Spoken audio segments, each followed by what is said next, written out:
मेरे प्यारे साथियों, आप में से बहुत सारे लोगों ने आज से पहले हमारा एक सेशन सुना होगा।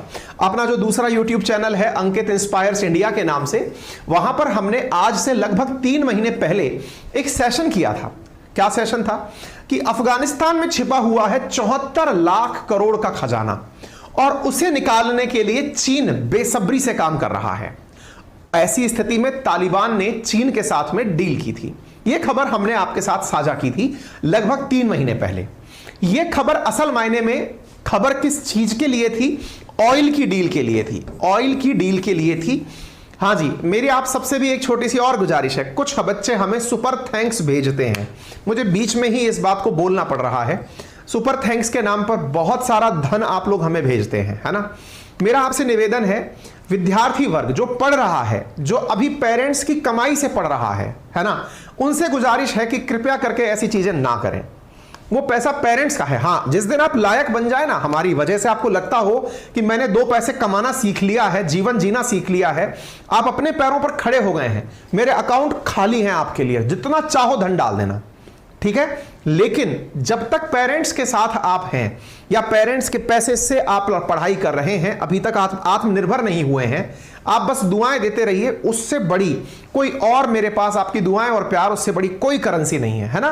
तो आपसे गुजारिश है कि जो सुपर थैंक्स में मेरे पास बच्चे जो धन भेजते रहते हैं, बहुत से लोग हैं जो विदेश में सेटल्ड हैं, काफी वेल ऑफ है, खूब पैसा भेजिए साहब, कोई दिक्कत नहीं है। अगर आप चाहेंगे तो हम अपना अकाउंट नंबर भी आपसे जारी कर देंगे, आपको जो डालना है डालिए। लेकिन विद्यार्थी वर्ग से मेरी गुजारिश है, कृपया करके सुपर थैंक्स में कुछ भी ना भेजें, है ना। आप अभी पढ़ने वाली स्थिति में हैं, आप पढ़िए और जब लायक बन जाए ना तो बिना कहे अपने आप आपको आना हो ना, देने आ जाना। हमारे झोली खुली हुई है पूरे टाइम, क्योंकि गुरु तो गुरु दक्षिणा पे काम करता है। आपकी आराम से दक्षिणा स्वीकार करेंगे हम, स्वागत है आपका रहेगा, ठीक है। आइए, तो ऐसी स्थिति के अंदर 74 लाख करोड़ रुपए का जो खजाना छिपा है, इस तेल की कहानी मैंने आप लोगों को बताई थी। अच्छा, आपको याद होगा उस सेशन में हमने आपसे, क्योंकि उन दिनों सर्दियां हुआ करती थी उस सेशन में हमने आपको यह भी बताया था कि चीन के तालिबान के साथ सोना, निकल और लिथियम समेत कई अनमोल धातुओं के लिए भी डील करने की योजना है। ऐसी स्थिति में आज जो खबर सुन रहे हैं वो क्या है? उस समय ऑयल के लिए डील थी, आज की ये जो डील है वो क्या है? China eyes Afghanistan lithium reserve offer to invest $10 billion. जी हां साथियों, आपको जानकर आश्चर्य होगा, चीन के द्वारा अफगानिस्तान से यानी तालिबान से कहा गया है कि वो $10 बिलियन इन्वेस्ट करने को तैयार है। बड़ी इंटरेस्टिंग खबर है ये। पहले तेल में निवेश और अब $10 बिलियन का निवेश कहां पर? अफगानिस्तान में। और किस काम के लिए? लिथियम रिजर्व के लिए। साथियों, आपको याद होगा लिथियम रिजर्व, जिसे आप सफेद सोना कहते हैं, कुछ दिनों पहले इंडिया के जम्मू कश्मीर में भी मिला था। यही लिथियम रिजर्व अफगानिस्तान में बड़ी मात्रा में पाया जाता है, जिस पर नजरें गड़ाए बैठा हुआ है चीन। और यह खबर पास होती है कहां से? खम्मा प्रेस करके अफगानिस्तान का एक न्यूज चैनल है, जिसने इस जानकारी को देते हुए कहा कि इस तरह की कुछ प्लानिंग चल रही है। आप देख सकते हैं, the investment would create 1,20,000 direct और millions indirect job in country. इसकी वजह से 1,20,000 इनडायरेक्ट जॉब पैदा होंगी, डायरेक्ट और इनडायरेक्ट जॉब पैदा होंगी अफगानिस्तान में, ऐसा कहा गया। और तो और चाइनीज कंपनी जिसने इस काम को करने की घोषणा की है, उस चाइनीज कंपनी का कहना है कि वो सलांग जो पास है, जो कि मतलब एक रूट के अंदर टनल है, उसको भी अगले 7 महीने के अंदर बनाकर तैयार कर देगी, ऐसा यहां पर निकलकर आ रहा है।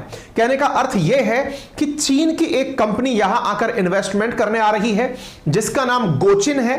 गोचिन नामक कंपनी यहां पर $10 बिलियन का इन्वेस्टमेंट करने के साथ साथ सलांग पास के अंदर जो टनल बनी हुई है, उसको भी पूरी तरह दुरुस्त कर देगी। सलांग टनल कहां पर स्थित है? अफगानिस्तान कहां पर है? तो यह आप मैप पर देख सकते हैं। एक सेंट्रल एशियन कंट्री है जो आपको यहां पर विजिबल है। अफगानिस्तान उत्तर सेंट्रल एशिया की तरफ स्थित कंट्री है और इसमें काबुल को मजार शरीफ से कनेक्ट करने वाले रास्ते में सलांग टनल बनी हुई है। हो सकता है आपसे यह क्वेश्चन पूछा जा सके, क्योंकि जो टर्मिनोलॉजी या कोई एक स्पेसिफिक स्थान सुर्खियों में आता है, उसको आप लोग थोड़ा ध्यान से कवर करते चलें। इस सलांग टनल के बारे में कहा गया है चीन के द्वारा कि वो इसका निर्माण करेगा। और ये जो सलांग टनल बनी हुई है, ये सोवियत एरा, जब यूएसएसआर का अफगानिस्तान के ऊपर काफी ज्यादा प्रभाव हुआ करता था, उस दौर की बनी हुई है, यानी कि आज की नहीं है ये सलंग टनल। तो कहने का मतलब ये है, जिस टनल की हम बात कर रहे हैं, जिसको आज चीन कह रहा है कि दुरुस्त कर देगा, वो सोवियत एरा की बनी हुई है, 1958 से 1964 के बीच में। आपको ज्ञात होना चाहिए अफगानिस्तान के अंदर जो रिजर्व मिल रहे हैं फिलहाल, उन रिजर्व्स के बारे में कहा जा रहा है कि यदि उन रिजर्व्स का सही तरीके से दोहन कर लिया जाए तो जैसे गल्फ कंट्रीज हैं, जैसे सऊदी अरब है, जैसे कुवैत है, जैसे ओमान, बहरीन, ये देश जो हैं, यूएई, जो बहुत धन से संपन्न देश हैं, इतना धनवान बन सकता है अफगानिस्तान। और तो और यदि इनके यहां पर उपस्थित रिजर्व का सही से मतलब रिसोर्सेज का यूज कर लिया जाए तो अगले 10 साल के अंदर ही दूसरा सऊदी अरब, या समझिए कि लिथियम के कारण सऊदी अरब जितना अमीर बन सकता है, अफगानिस्तान इतना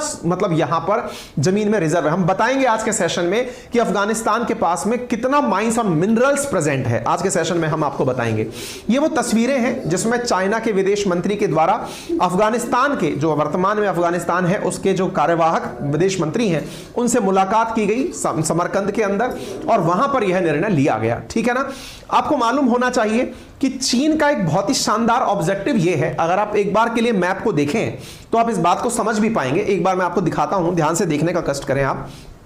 इधर देखें आप, ये अफगानिस्तान आपको विजिबल है, नीचे पाकिस्तान आपको विजिबल होगा। इसे नोटिस करें कि पाकिस्तान के ग्वादार पोर्ट से होकर के चीन तक रोड जा रही है, जिसे आप चाइना पाकिस्तान इकोनॉमिक कॉरिडोर के नाम से जानते हैं।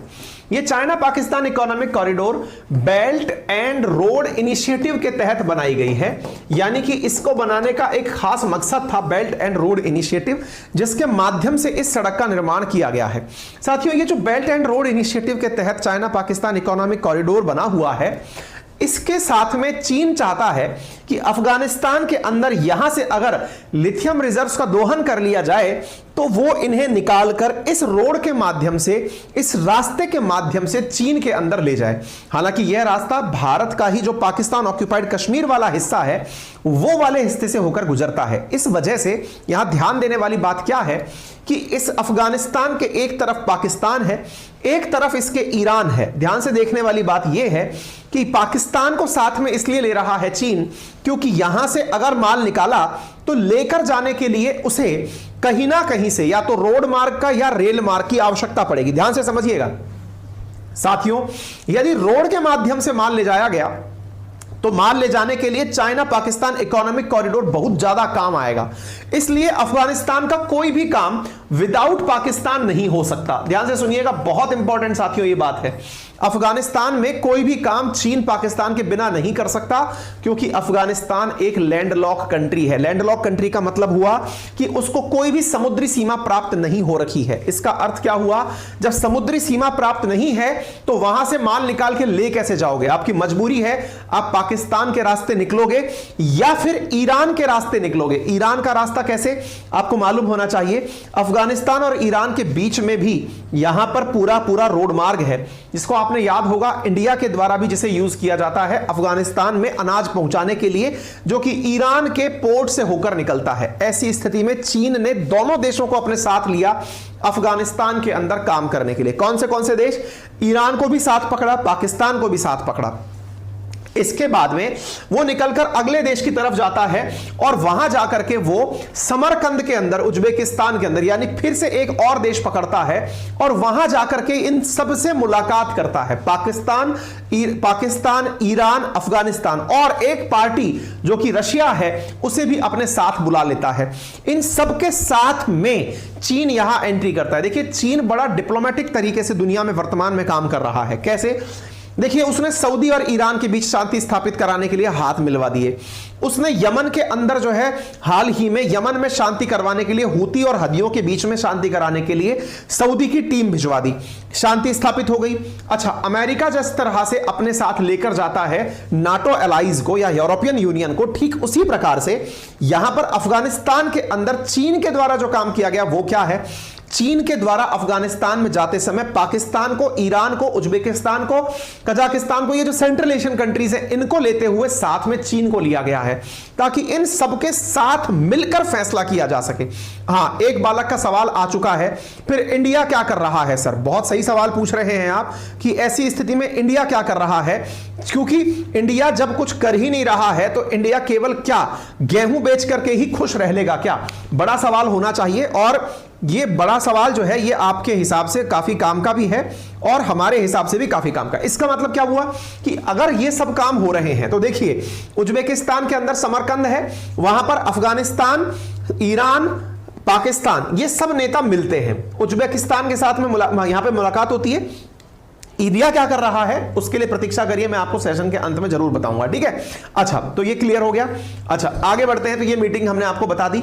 पेशावर और काबुल मार्ग को जोड़ने की बात हमने बेल्ट एंड रोड इनिशिएटिव के माध्यम से आपको बता दी, ठीक है? आगे बढ़ते हैं साथियों। तो गोचिन नामक कंपनी है जो इस काम को करेगी।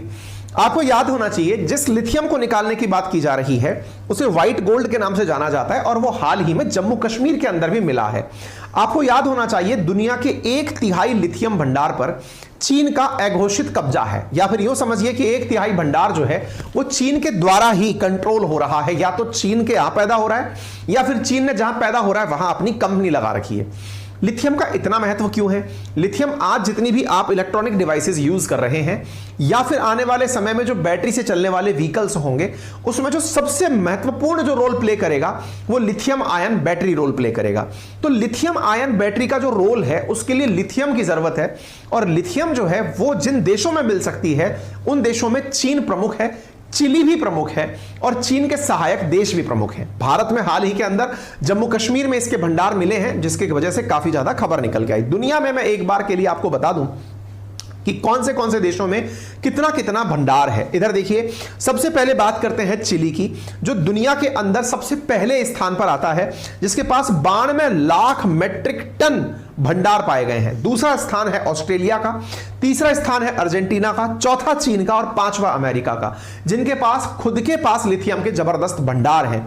लेकिन जब बात करें मार्केट के एक्सपोर्टर्स की, तो केवल भंडार होने से कुछ नहीं होता, उसको निकालने के लिए भी टेक्नोलॉजी चाहिए। आप सोचिए, होने को तो भंडार अफगानिस्तान के पास हैं, लेकिन निकालने के लिए उसे चीन की मदद की जरूरत पड़ रही है। अगर भंडार से ही सब कुछ हो जाता तो कुछ काम हो, मतलब फिर तो चिली नंबर 1 होता दुनिया में एक्सपोर्टर नाम पे।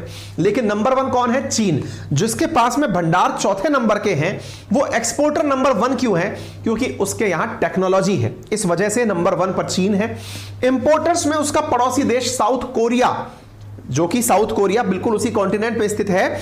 साउथ कोरिया सबसे बड़ा इंपोर्टर है 2020 का अगर आंकड़ा देखें।